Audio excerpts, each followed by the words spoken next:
In a distant village, nestled at the foot of mist-covered mountains in the east, lived a sage revered not only for his wisdom but also for his compassion. People from all walks of life traveled to seek his counsel and learn the profound philosophies of life. Each day, his modest, humble home welcomed individuals carrying diverse dreams, doubts, and desires. One day, a young man full of pride arrived, dressed in luxurious attire. His eyes sparkled with confidence and burning ambition. He was the only son of a wealthy merchant in the region, celebrated since childhood for his intelligence and accomplishments. Educated by renowned scholars, he was convinced that he had already mastered life's truths. However, in his quest for greater fame and prestige, he decided to visit the sage, whose reputation had long intrigued him, hoping to be guided to even greater heights of enlightenment. The young man stepped into the sage's simple home, bowing politely, though his gaze betrayed a confidence that bordered on arrogance. "Master," the young man began in a bold and resonant voice, "I have studied extensively under the finest teachers and read countless books. I understand the principles of humanity, the heavens, and nature. Today, I come to you because I have heard of your great wisdom, and I wish for you to teach me higher truths so that I may reach the pinnacle of intellect." The sage quietly observed the young man, his calm yet penetrating gaze seeming to see through him. Without speaking, he nodded slightly and gestured for the young man to sit. "Was the journey here difficult for you?" the sage asked, his voice deep and steady.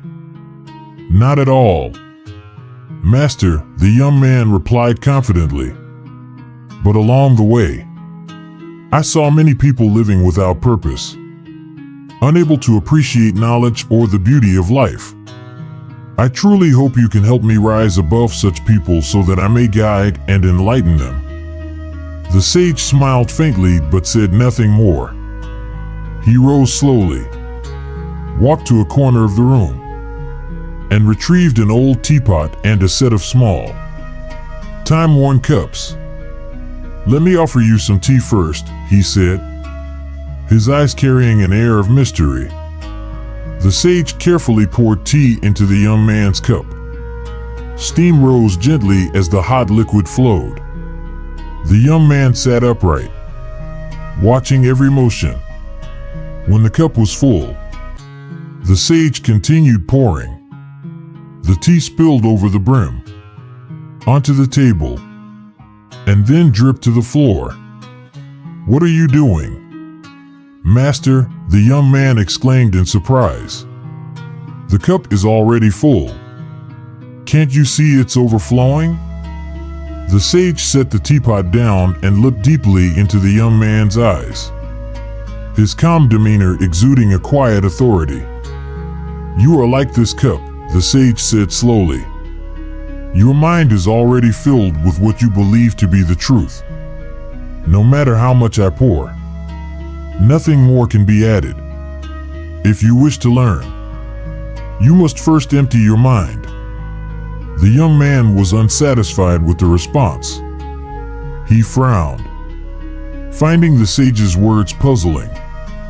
"Master, what does it mean to empty my mind? I have been learning my whole life. Does that mean I must abandon all that I know?" The sage did not answer. He stood up silently and said, "If you truly wish to learn, follow me." Though still doubtful, the young man's curiosity drove him to follow the sage out of the small house. The two began a journey along rugged paths, ascending deeper into the mountains. Along the way, the sage remained silent, walking steadily, leaving the young man to his own thoughts. At a particularly steep stretch, They encountered an elderly woodcutter struggling to lift a heavy bundle of firewood. The sage paused and turned to the young man. "Help him," he said calmly. The young man hesitated at the sight of the enormous bundle, but out of respect for the sage, he reluctantly agreed. He lifted the load onto his shoulders, feeling the immediate strain on his muscles. Sweat began to bead on his forehead as he took slow, heavy steps to place the bundle onto the woodcutter's cart. Yet, in the old man's radiant, grateful smile, the young man felt something unfamiliar, a small but profound joy from the act of sharing and helping. They continued their journey and came to a crystal-clear stream flowing gently over smooth stones. The sage knelt by the water, scooped a handful, and held it out to the young man. "Do you see how clear this water is?" the sage asked. "Yes, it's very clear, Master," the young man replied, his eyes fixed on the flowing water. "That's because it's undisturbed," the sage said slowly. "Your mind is the same. When it's constantly stirred by what you believe to be true, it cannot remain clear enough to receive new insights." They continued through various places. First, they came to a poor village, where children with dirt-streaked faces and bright, hopeful eyes played joyfully under the sunlight. Next, they passed a lush green field, where a farmer patiently planted rice, his hands calloused but his face content. Finally, they stopped at a tranquil monastery, where elderly monks meditated beneath ancient trees, their expressions serene and untroubled, like a calm lake undisturbed by ripples. Throughout the journey, the sage spoke little. He let the young man quietly observe, feel, and reflect. In every place they visited, there seemed to be a lesson waiting for the young man to discover, not through words, but through the quiet truths that life itself gently revealed. As the sun began to set behind the mountains, the two returned to the sage's humble home. After a long day, the young man was exhausted. Sweat still clung to his brow, but within him, a new feeling stirred, a sense of lightness, calmness, and an inner peace he had never experienced before. The sage stood beside him, his gaze steady and tranquil. A gentle smile crossed his face, as if waiting for the young man to articulate the thoughts forming deep within. "How do you feel after today?" the sage asked softly. The young man remained silent for a moment, his eyes gazing into the distance as if trying to grasp the lessons of the day. After several minutes of reflection, he spoke in a contemplative tone. "Master, today I saw things I had never noticed before. Knowledge, it seems, is not confined to books but can be found in the smallest details of life. The people I once dismissed as insignificant carry within them invaluable lessons. I now realize how wrong I was to think I knew everything."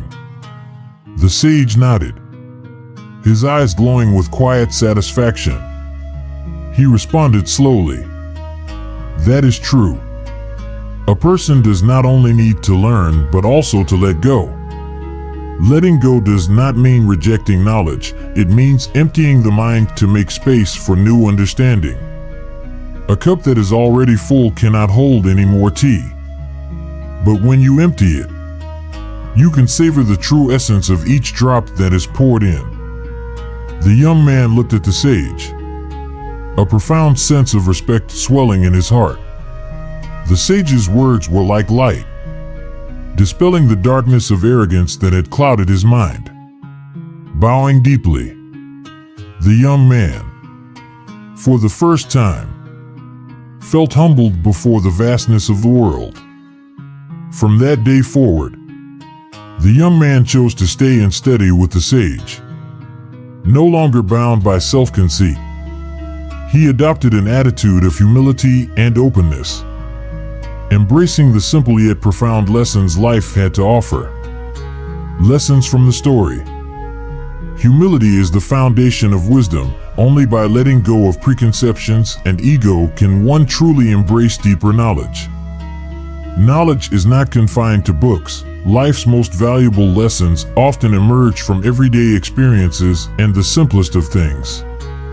Learn to observe and listen. Sometimes silence and focused observation reveal truths that words cannot convey. The story of the teacup and the sage serves as a powerful reminder that no matter how talented or knowledgeable we may be, we must maintain an open and humble heart to continue growing.